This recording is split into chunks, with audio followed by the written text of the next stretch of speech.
I really don't like making videos on just any series I find on the internet. It takes something out of the ordinary to pull me into a world. So when I came across Sins of the Past, I was astonished by how different this entire series was. Stylistically and execution-wise, I had never seen something so its own. This is a series you won't see anything else like. The creator, Spooked Fork, details the project as a dreamcore aesthetic horror. Dreamcore is a surrealist style associated with dreams, memories, and even nightmares. It's oftentimes hard to truly capture because of the subject material, but this series does it so well and only has gotten better with the release of more uploads. And to go along with that, it also has one of the most sickening, depressing, and plot-twisting stories I haven't seen the likes of in a long time. All the while tackling topics such as guilt, loss, and revenge in their worst forms, following a girl and the horrible murders that her friend group and family endure in the town of Windsor, Missouri.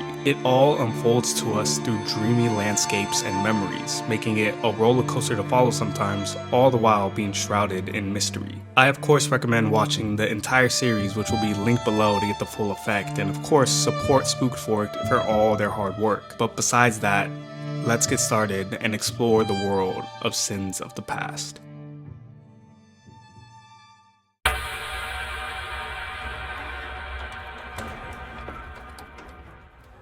Now, the story itself is told chronologically out of order, jumping around forward and back in different installments, and even sometimes dates change during videos. And almost everything is seen from the perspective of our protagonist, Charlotte Settle, who is being haunted by multiple people in her dreams. Charlotte is forced to relive horrible past events and memories over and over again in gruesome ways. All the while, she is mocked for her sense of guilt, which is a huge theme in this series for Charlotte's character, as in one way or another, she believes she is responsible for all the deaths that occur around her. But let me not get too ahead of myself and spoil everything. I want to tell the story in order, starting from when everything all began to the most recent events, which, believe it or not, is actually the first upload. I applaud the creator for having such foresight in their story that the first upload contains some of the most recent information we have. And this was clearly done on purpose, because the intro to the video is a warning that the footage being witnessed is missing key context to understand what's going on, which it really is, because if you watch this thing for the first time, you will have almost no idea what's happening. I didn't, that's for sure. Now, this is something I won't talk about until the end of the video because it is towards the end of the story, but I will quickly say that this is only one of 3 videos that don't take place from the perspective of Charlotte. But hold that in your mind for now. The story truly starts off before any of the murders in Windsor happen, during another tragedy that happened to Charlotte's love interest and friend, Ruthie. The date for this is unknown, but Ruthie is a timid girl who moved to Windsor to escape the past that she so desperately tries to keep buried. In a dream shown to Charlotte by one of the 3 characters that haunt her, called King, we learn that Ruthie was a very anxious little girl. From the narration King provides, it could be possible that this stemmed from abuse she may have endured as a child, saying she would cry at the raise of a hand or flinch at a raising voice. Back then, her anxiety was beyond convenience to eat. She would cry at the raise of a hand, flinch at the raising of a voice. And as I was watching this, I wondered to myself, how does King know all of this? This is something even Charlotte would have no way of knowing, especially with so much detail. Go ahead, turn on the lights. And in an instant, Ruth's world was flipped on its head, for she had found our parents dead.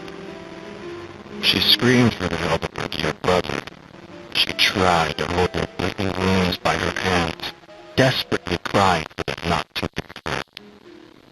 There was nothing she could have done, and after silently sobbing for seconds to come, her savior arrived. Now, you may have caught in the narration that King uses the words "our," telling us that King is in fact Ruthie's brother, the one who killed both their parents. In shock of everything, Ruthie of course looks to her brother for help, but when he appears drenched in blood, she innocently asks, "Did you kill the man who did this?" But as her brother approaches her, she makes a choice.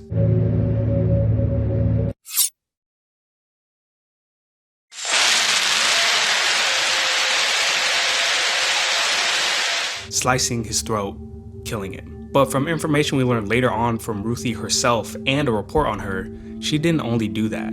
She had repeatedly smashed his face and even shot him in the head, most likely out of pure rage. But it's also possible that King is an unreliable narrator, and the events that he showed played out differently to how he posed them. And though some things line up in the story from Ruthie's dialogue later on in the series, the discrepancies of his throat being sliced compared to the report of his rampage being stopped by a gunshot wound is interesting enough to notice. But moving on, sometime after the killings, Ruthie moves away from her old town to Windsor, where she meets a group of new friends, Charlotte, Nina, and Jay, along with Charlotte's younger sister, Tia. But the dynamic of the group is odd, to say the least. We know this thanks to the website townshipmerch.com, which makes an appearance in the video township.mp4, where we follow Agent Millie, an officer investigating the killings and disappearances at Windsor. Her investigation leads her to this website called Township, which is a company that owns a local arcade of the same name.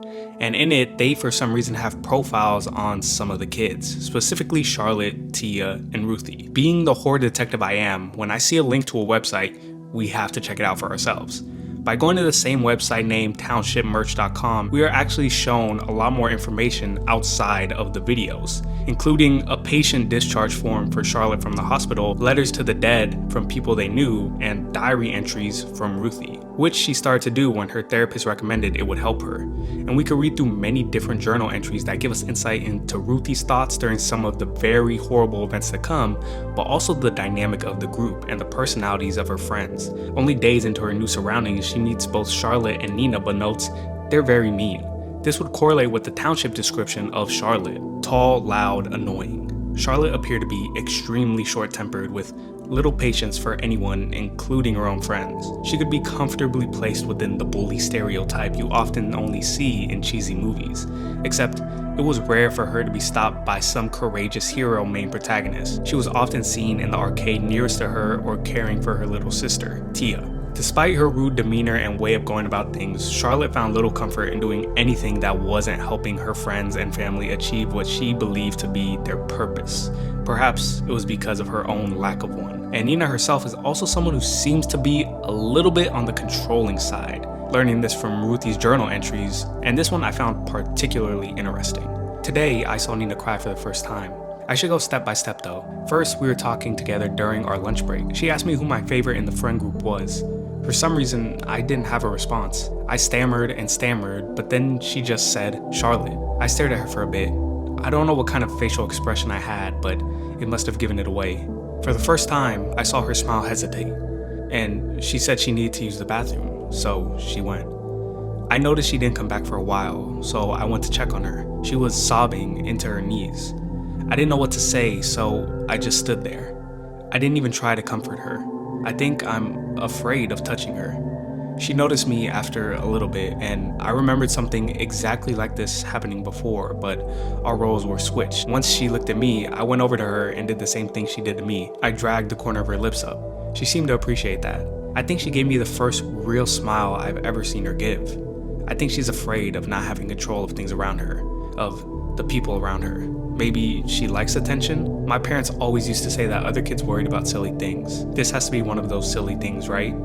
I don't know. She's always trying to make sure that she's the center of attention in our group, but it barely works because Charlotte's personality is just way more dominating. Oh well, I'm gonna try and make it a point to pay more attention to her from now on. In the same journal, we also learn a little bit about Jay, which is that he's just mean. And nothing much more in the series, except that we learn in a dream he has a crush on Charlotte. As for Tia, luckily, she is a light in some darkness, being a pretty nice person according to Ruthie, but with this, we also learn on the Township website that Tia was very insecure in her own ability to do things. Doubled by her visual impairment, it was known she was bullied or generally disregarded in her class.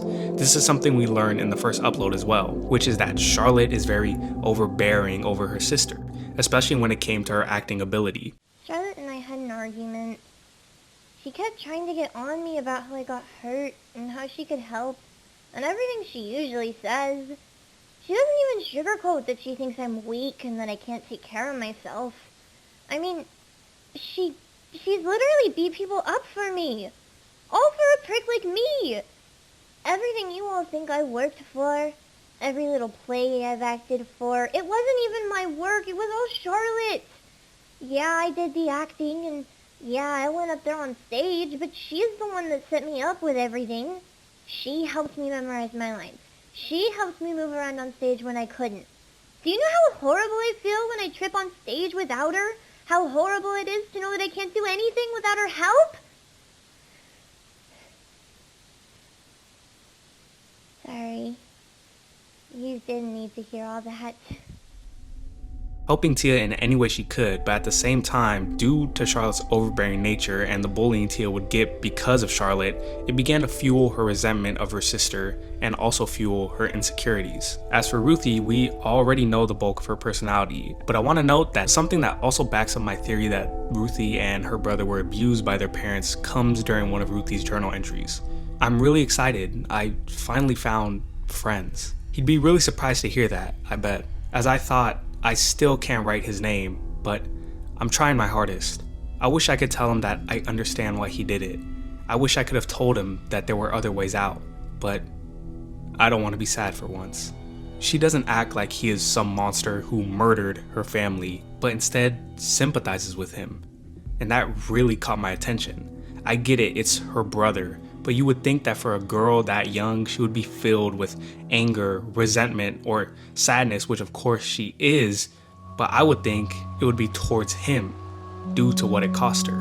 But she seems to somehow understand his actions. There really is no reason for killing your parents, but they must have been going through some horrible things for her to be so understanding. But continuing on in the order of events, life for some time is quiet. The group is enjoying what normal 13 and 14-year-olds should be enjoying, going to school and hanging out. But that all changes during Nina's 14th birthday party at Township Arcade.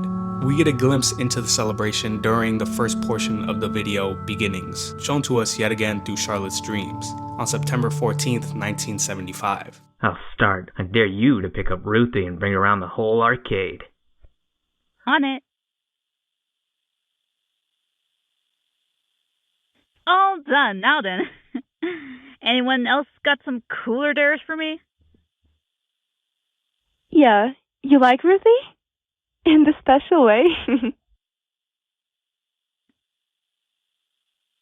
What kind of question is that? Did your parents drop you as a baby or something? Obviously I don't like her like that. Fine then. I dare you to lock yourself in that back room way back there for 30 minutes. In the dark, with no lights. Let's wipe that smug smile off your face now. And we can also learn about what happens next in Ruthie's journal entry. I forgot to update my journal yesterday. It was too hectic. I had no chance of remembering. It followed me here too. Blood. There was so much blood. I just don't understand. Why would anybody do something like that? After that dare, we didn't hear from Nina for a while, and then I heard a scream back at the hallway by the back room. A crowd formed there faster than any of us could go see.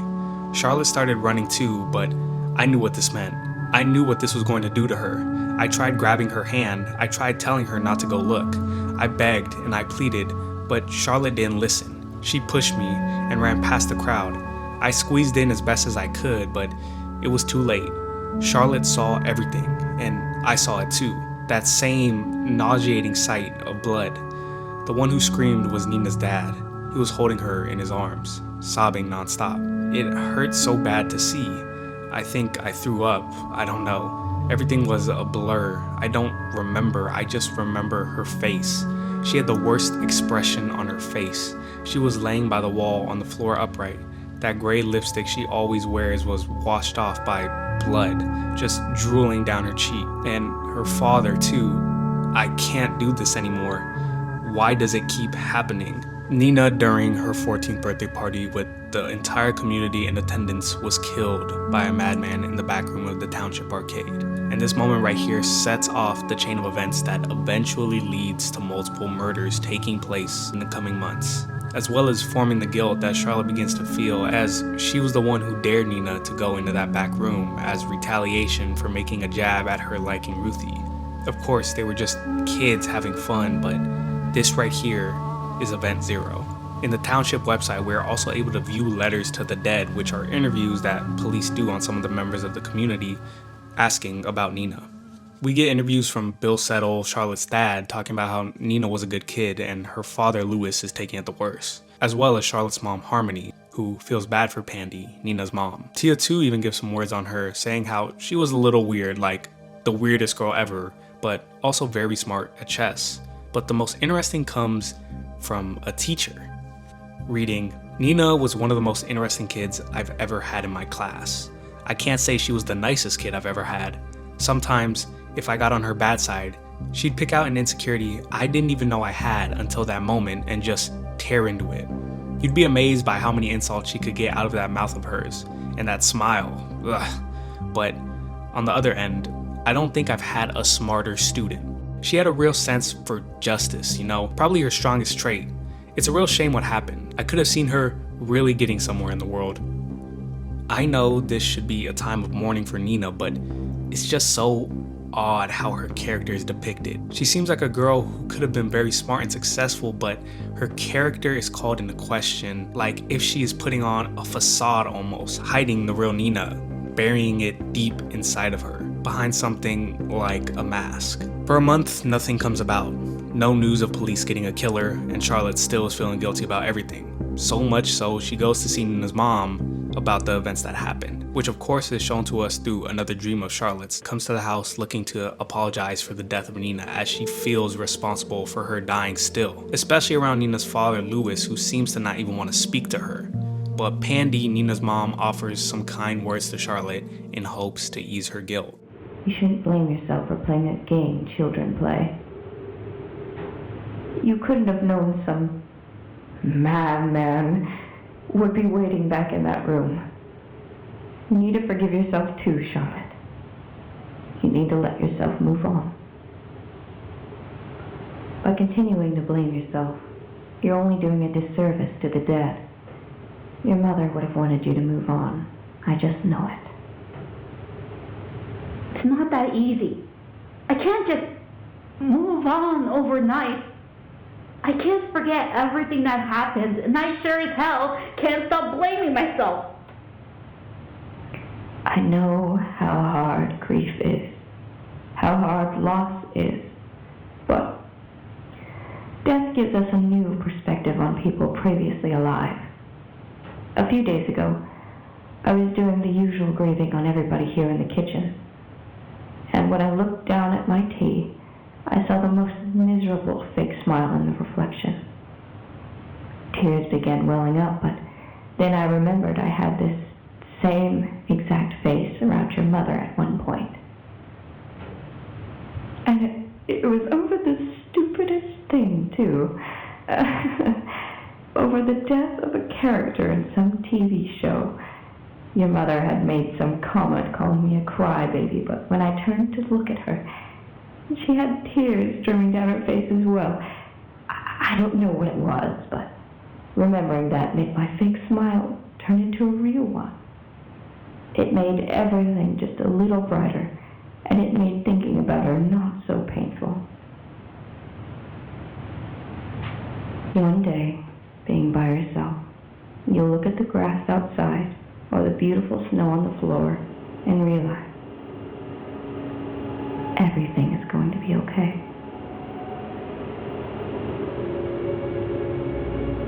The world that was stopped by grief will suddenly start back up again.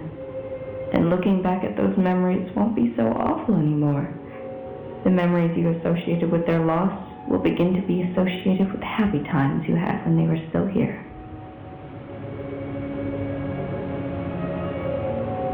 One day, it will be the same for Louis. And one day, it will be the same for you.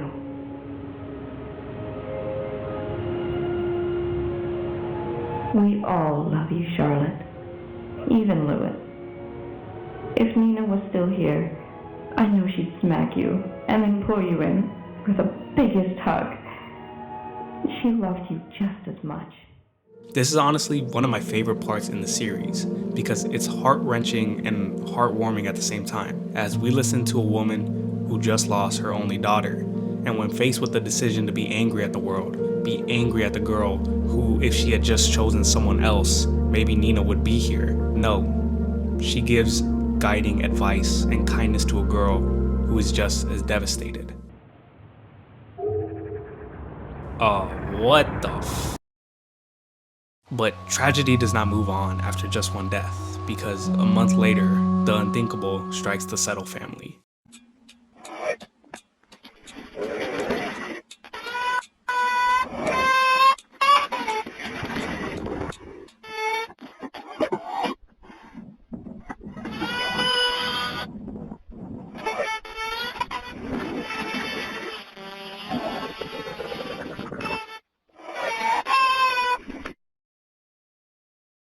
Can't you stop pulling me now? I don't want to go wherever we're going. I haven't felt my legs in a while now. It is cold after all. Can't we stop by my house to get some sweatpants and a coat? Why do you keep whispering to yourself, Louis? Can't you hear me? I don't want to go. Please drop me already. I need to go say bye to Charlotte. On November 16, 1975, Tia Settle is killed and her body is dragged into the woods and buried in a grave next to a body that is most likely Nina's, since we get hints to a grave in the snow that holds two spirits. The events of that day play out like this. The morning of the 16th, she is late for a school play rehearsal where she trips and falls due to her impaired vision. Being bullied by the other kids since Charlotte isn't around, this anger follows her home as she gets into a heated argument with Charlotte about her being too overprotective of her, and that she feels as though she can't do anything without her. Storming off in a rage, she goes to the local arcade to play some games. And I'm gonna say right now, I debated with myself heavily on if I wanted to wait to share this information with you right now or until later in the video.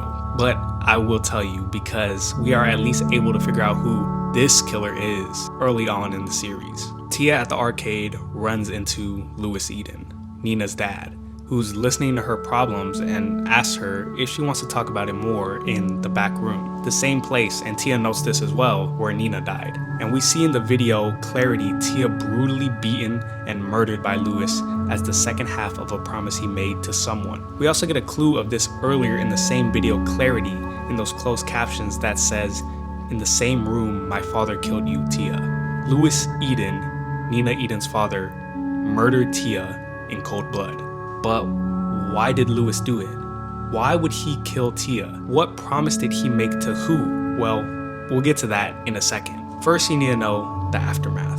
Following her sister's death, Charlotte began to feel more and more guilty about the things happening around her. I mean, just a month earlier, she felt as though she killed one of her closest friends, and now believes the argument between her and her sister is the reason why she died. She even calls Ruthie on the phone the next morning in a panic about Tia not coming home.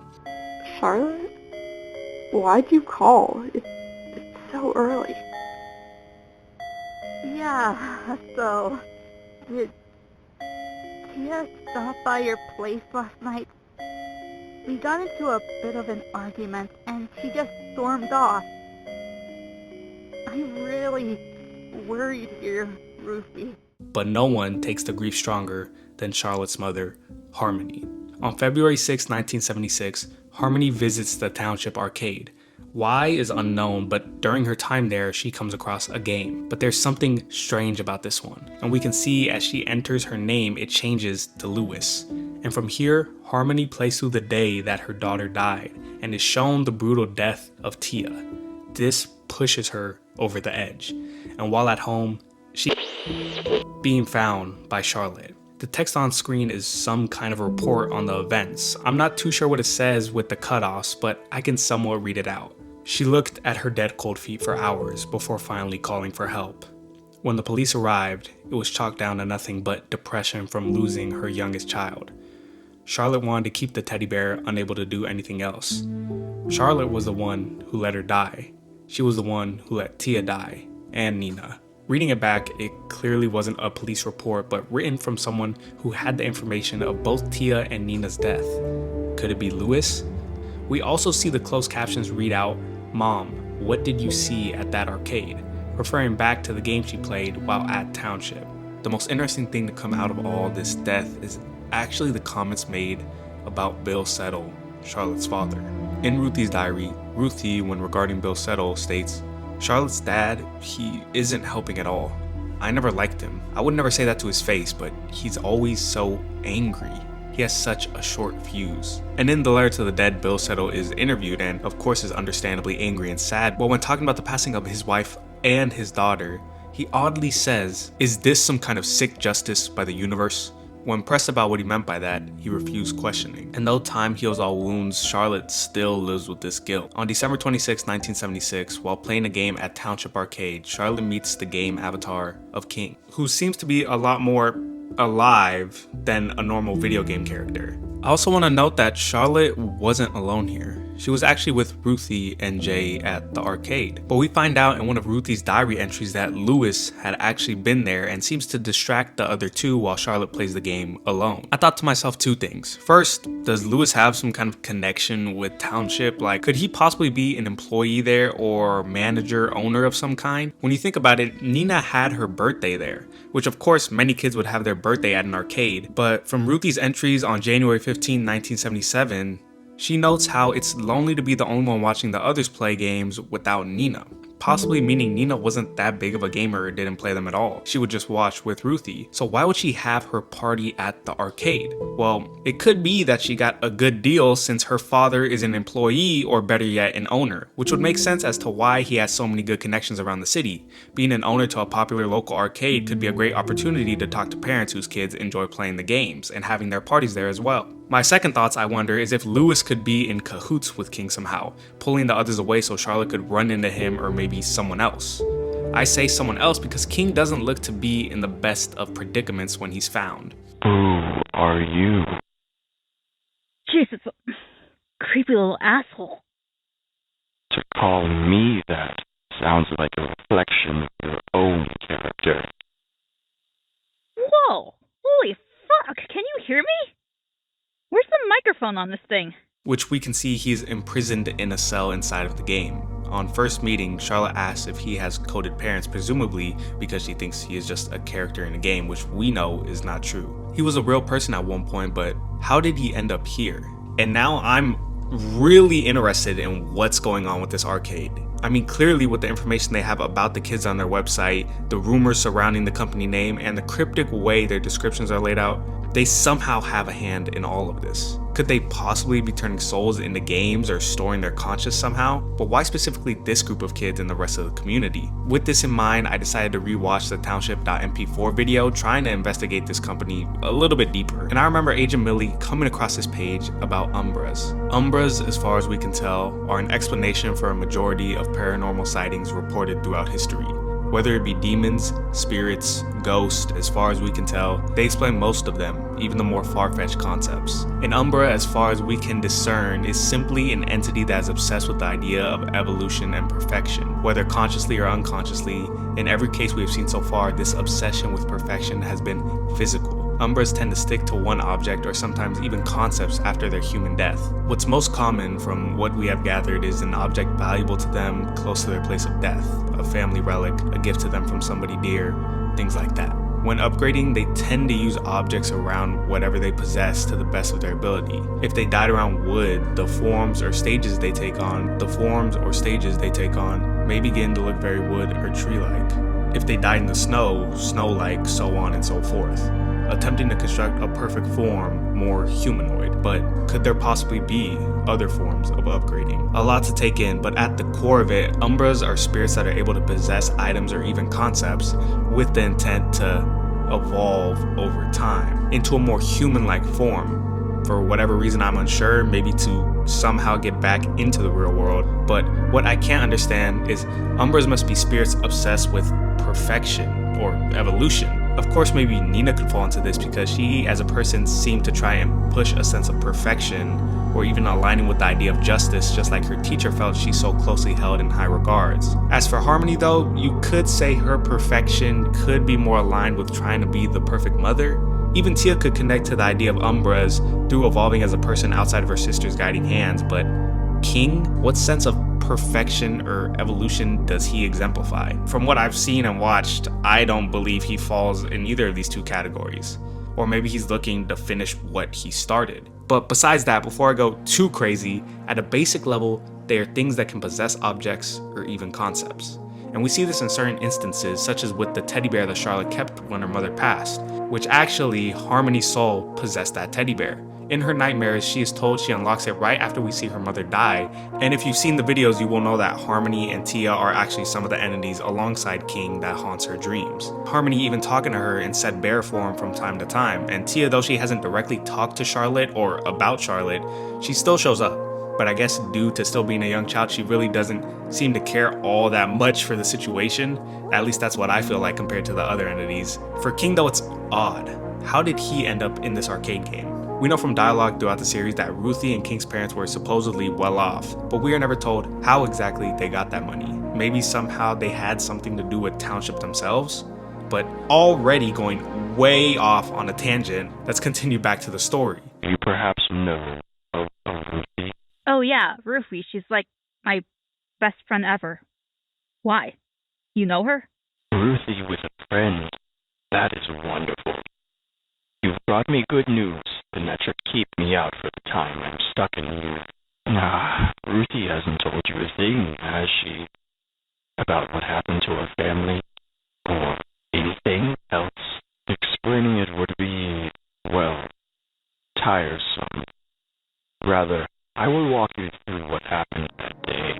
This is where Charlotte finds out about Ruthie's past and about King as well. With this newfound information, Charlotte, like her personality has shown before, wants to help Ruthie out. So on New Year's Day 1977, she invites her out to a dinner to confront her about her past. You've never told us about your family, you know. Not really. Why is that? Huh? I did tell you about them multiple times. They're just busy all the time, so I basically live on my own. But is that really the truth? I'm not saying you're lying. I'm just, you know. No? Why would I lie to you? You can tell me literally anything. I'm serious.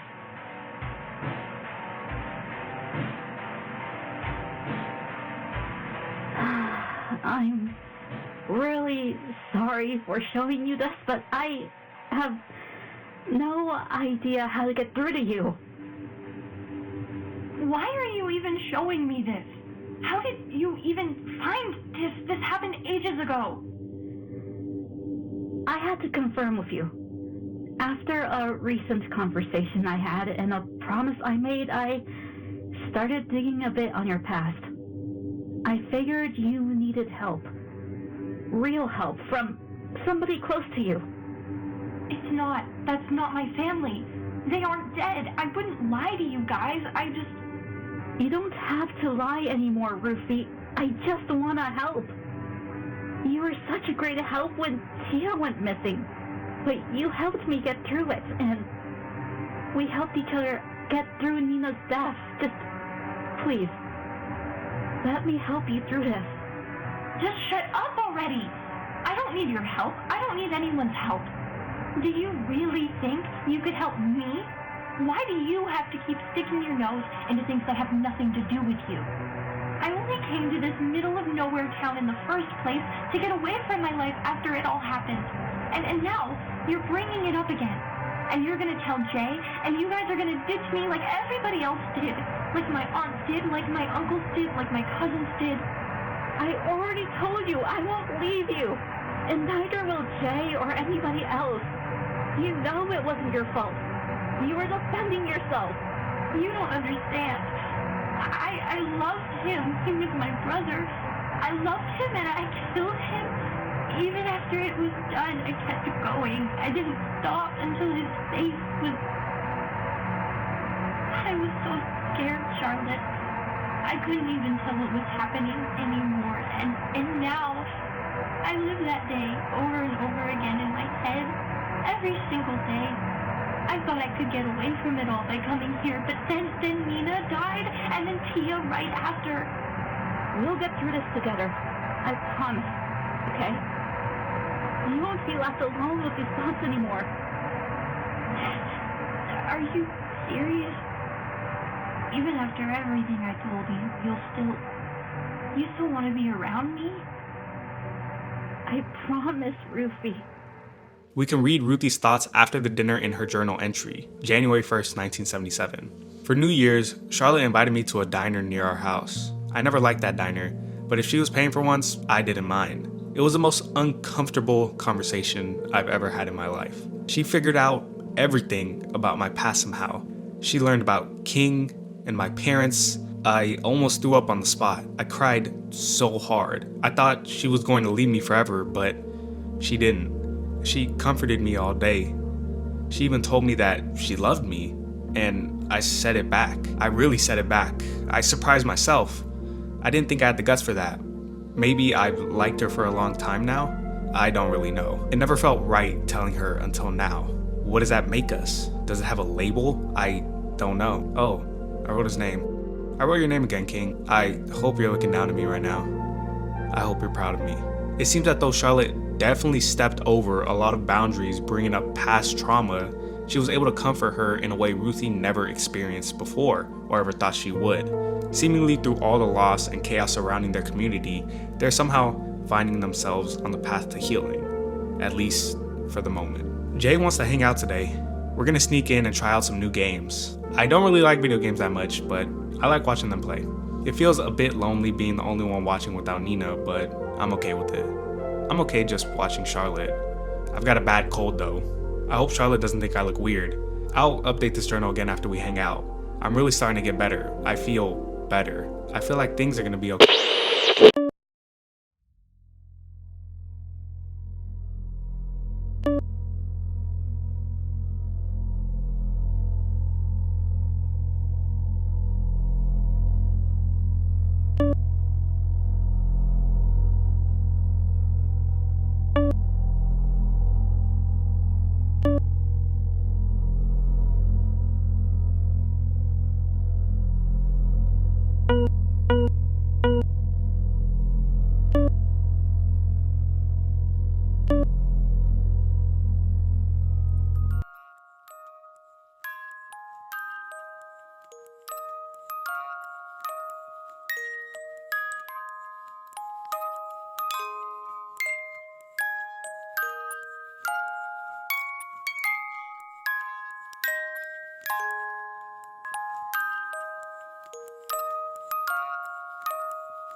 After sneaking into Township Arcade, the three kids are kidnapped by Lewis, being put to sleep somehow with the version of the Happy Birthday theme song. I'm unsure how Lewis knew they were there unless of course he is someone like an owner or employee who would be there early anyway, but nevertheless, he kidnaps them, stuffs them into a car, and gives them an ultimatum.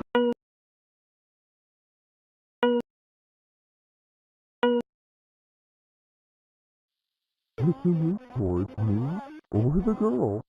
I'll kill it. That is your only warning. Now then, to be blunt with you, you're gonna kill Ruthie. Your prize will be your life as well as dear silence.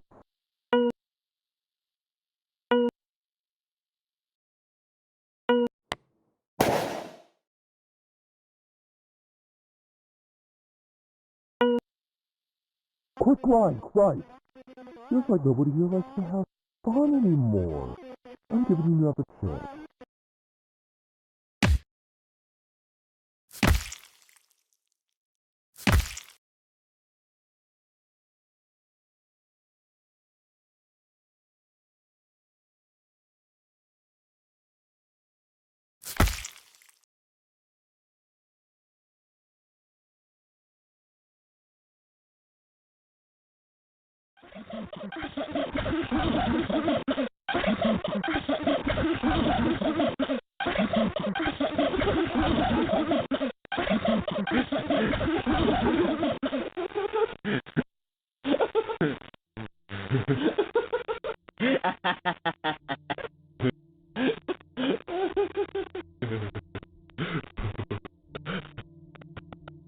When rewatching this scene again, a lot of things stood out to me, besides of course the horrible actions Lewis forces the kids to endure and take part in, but what first really struck me was how targeted these attacks were at Charlotte. Instead of having the perfect opportunity to just kill her right then and there, the person who killed your daughter, Lewis instead forced Jade to take away the one thing she had left besides her father.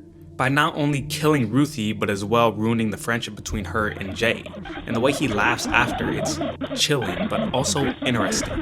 Because it sounds distinctly different at first, like if it's overlaid with someone else's higher pitched voice, before reverting to Lewis's normal laugh. Almost as if he's possessed. Like Lewis promised, Jay and Charlotte are kept alive, waking up in the middle of the woods, and though Charlotte could easily kill Jay right there, she decides not to, instead leaving him where he is without waking him up, either to let the cold take him instead of her own hands, or because she really cannot help him due to the gunshot wound she received beginning to take effect. She makes it back to civilization finding a road, but also oddly finds a TV present with the words, "You killed her, you killed her, you killed her."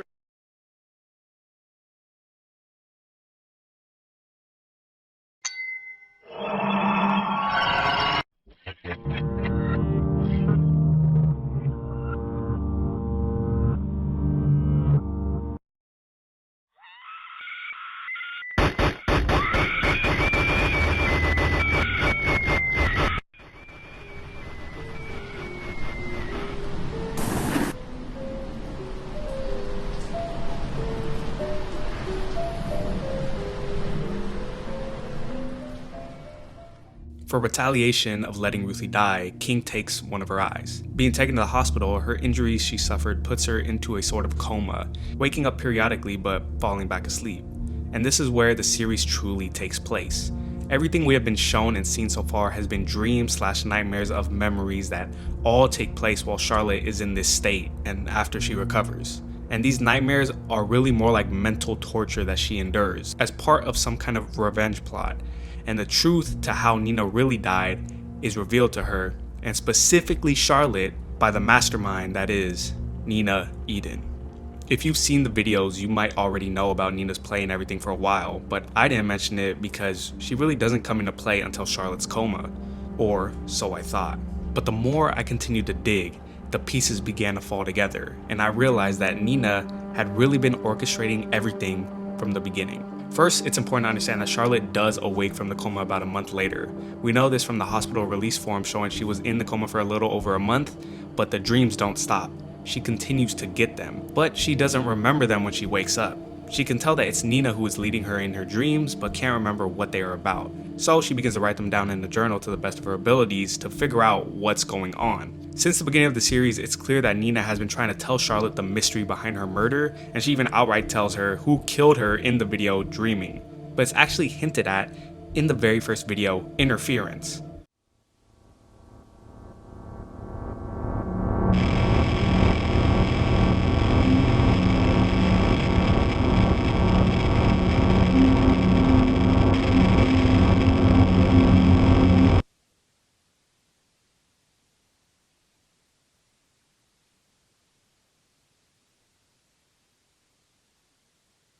If you're still confused, I'll let Nina explain.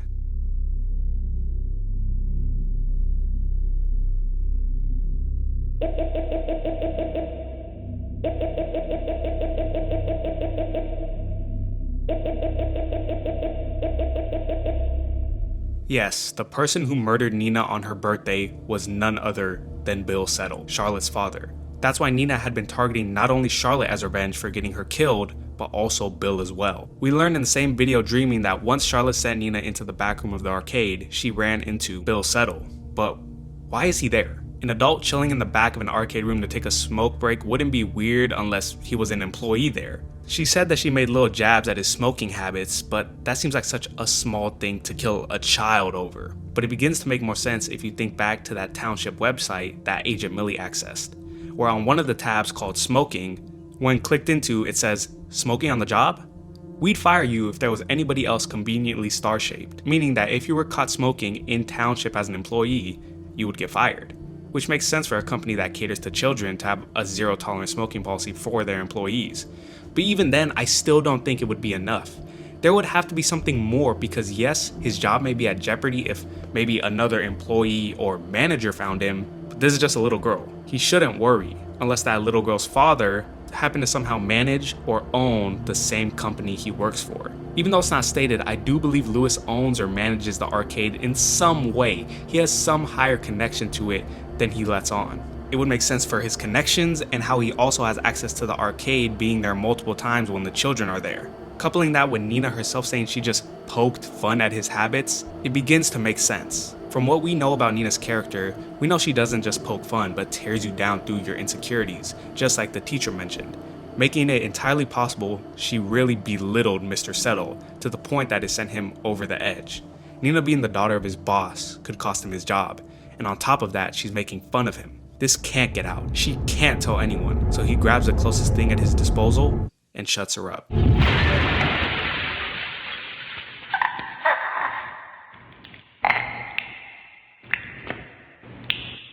Slipping back out into the party and continuing his work with everyone none the wiser. But what Bill didn't plan on was Nina's spirit possessing the arcade itself and living on with a vengeance. Not just for Bill, but also for Charlotte as well. Since Nina was killed in the arcade, and Tia for that matter, that is already a strong connection of it around their death. Including this with them always playing games and having the area as a safe haven to hang out, it's easy to conclude that the arcade for them was something their spirits could latch onto.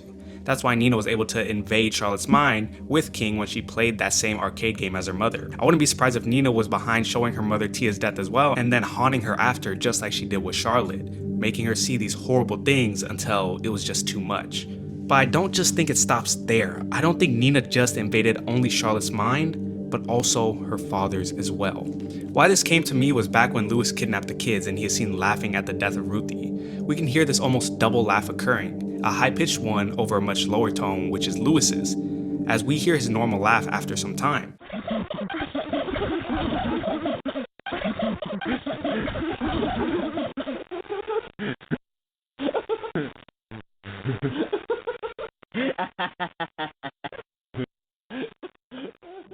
But that high-pitched laughing is the same laugh that Nina does when she imitates her father.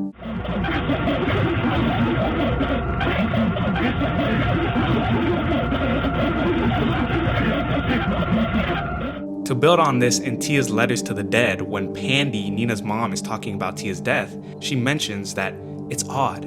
I never thought Tia and Lewis had all that close of a connection, and yet it seems Lewis is grieving as heavily over Tia as he did for Nina. And that would really be odd because in his ending message to Charlotte in her comatose state, he says he doesn't feel bad for what he's done. Oh, but don't think I'm making excuses. Despite all that, I still remember everything I've done. I mean, I should feel awful for what I did to you, but I can't. I tried, I really did. Truthfully, Charlotte, I hate you. Past the facade of a lunatic, I hate you, and as a grieving father, I hate you. But clearly here, it is affecting him. So is he lying? What's really happening? We know that Lewis had a strong connection with his daughter. He is said to have taken it the hardest out of everyone. And if he did work or own the arcade, it's very plausible that he got possessed in the same way Charlotte and Harmony did. But why does it seem that he's more fully possessed compared to Charlotte? Well, I think it's because of a deal that they made. In the video beginnings, around the 50-second mark, we are showed this little animation of a conversation between one man and somebody else. You promised me that we'd live forever. Together. Now, if you really wanted to do that, just give up on that stupid thought of yours.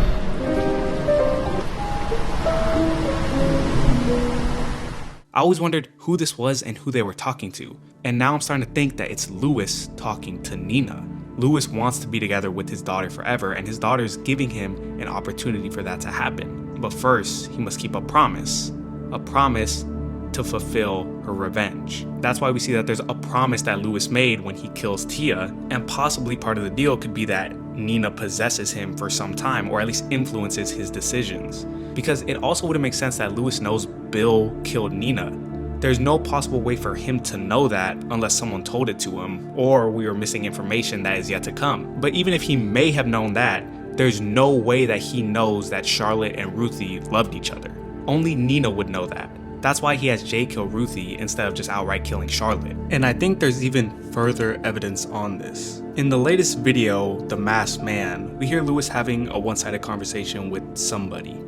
The world is so dirty, after all. That's what she always used to say. She, at this point, I believe, is Nina. And Louis is talking to his daughter about how the killings they have done, specifically two, which I think is Tia and Ruthie, don't matter as much as the ones they really want, Bill and Charlotte. I can keep satisfying us with these petty crooks, but soon they won't be enough. We'll need those two, the only two left. But then after they're dead, what happens next? Will we keep spilling blood forever? But Louis seems to question his daughter on what the next step is after they have done everything. And to me, it really seems that Nina is behind all of this, which is insane because she's really just a little girl. But what's more crazy to me is that Nina was always like this, apparently keeping this side of her in check when she was alive, but when she passed on, she had no ties to the real world anymore, as she doesn't have any love for her mother Pandy, and she seemingly possessed her father in the quest of revenge.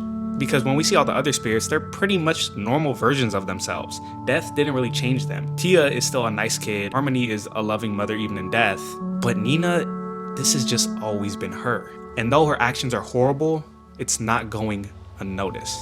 Because Bill, for some reason, has been able to figure out that something is off about his daughter's dreams. And he has even apparently met King, who is allowing him to somehow watch his daughter's dreams. This is what that first conversation in the very first video is about. Bill trying to figure out who is leading Charlotte's dreams, and King showing him. And Nina knows that Bill is beginning to watch her, confronting him through a dream. And from what we learn in the text conversations between Agent Millie and the township employee, Charlotte is also presumed dead because she apparently disappeared. Did Bill take her somewhere where he can monitor her dreams? Or has she actually passed? There's still a lot of questions I have. What does King get out of helping Bill? What is Nina's end goal?